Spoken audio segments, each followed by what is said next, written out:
Hello everybody, this is Manu and welcome to another Eternal News video.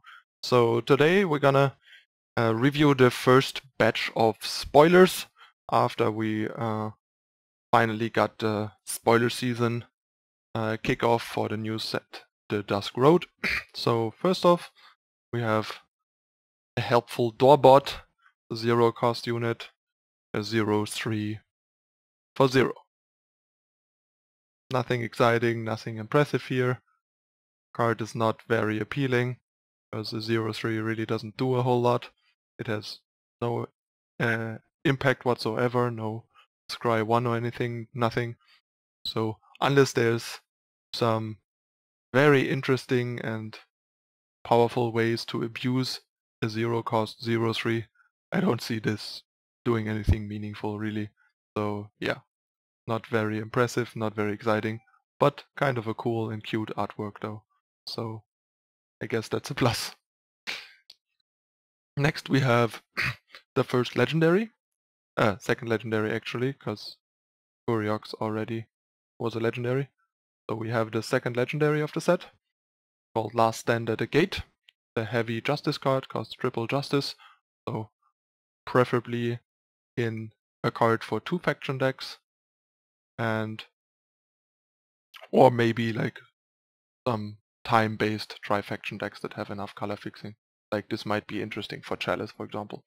The card puts 3 2/3 treasury guards into play. That's the 3 cost 2/3 with endurance. So these are basically 3 2/3 endurance units, and gives you a 6/6 gilded hammer, a relic weapon, and sets your health to 1. So you preferably want to play this when you're already low on health, preferably even when you're below 7, because then you virtually gain health by getting the gilded hammer and having your actual health set to 1. Say if you're on 5, you go to 1 and get a hammer, so you virtually go to 7. Yeah, that's actually quite an interesting card. It's a lot of effect for 7. The weapon alone is pretty good stats. The thing is though, since you're low on actual health, losing all the armor of the weapon on killing something, for example, leaves you pretty low and vulnerable. So this becomes particularly interesting if you also have ways to gain the health back, like say in Chalice, for example, with cards like Lumen Defender and Combre Healer. These seem to go pretty well with a card like this. And yeah, this also is obviously very interesting and appealing with cards like Xenon Obelisk in a Combre deck and stuff like that.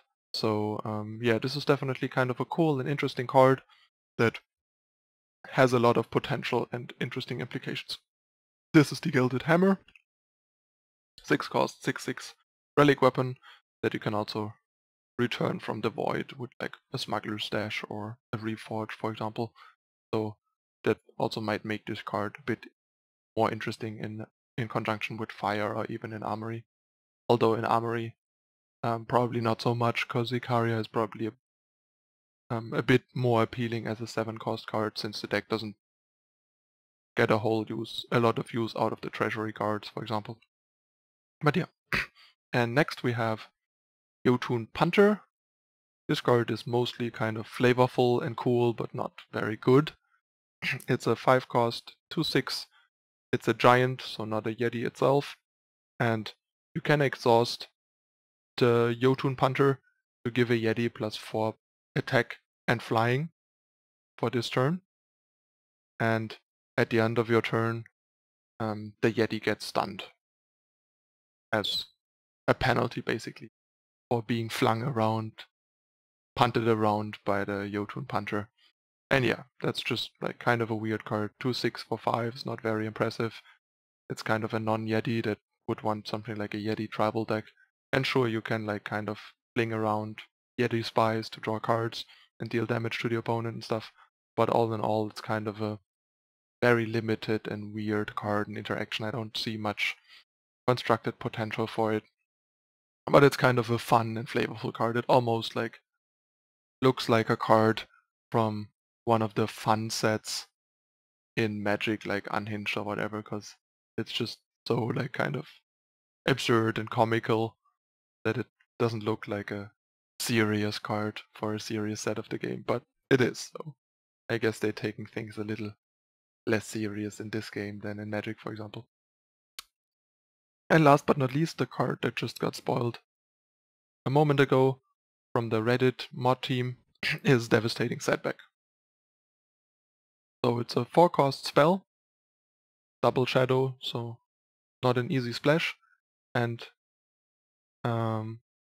does 2 things, which is actually quite interesting. Initially I thought it's like a choose one mode kind of thing, but it actually isn't. It like does 2 things, and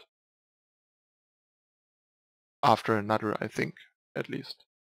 Like I'm not sure if the lines are meant to imply now that this is how the mode cards, the modular cards work, but I think oh no, actually, yeah, it's actually how they work, because here it says or.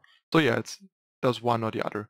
So basically what it does is either a player discards a spell or attachment of your choice from their hand, so it's basically a bad sabotage, because it costs 4. But if you don't want to use it as a sabotage, you can use it as a -2/-2 to all units, which is actually quite interesting, because the -2/-2 is permanent, not just this turn, making it very crippling and killing like sort of all the small stuff. That's definitely a card that seems interesting for say Felon control type decks, for example.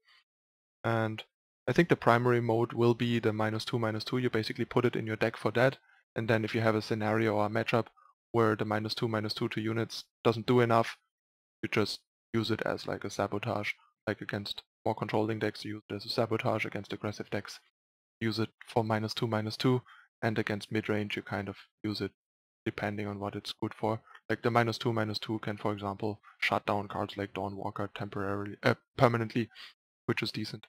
But yeah, the card is not super exciting, but it's like decent and interesting, and a lot better than Plague, I would say.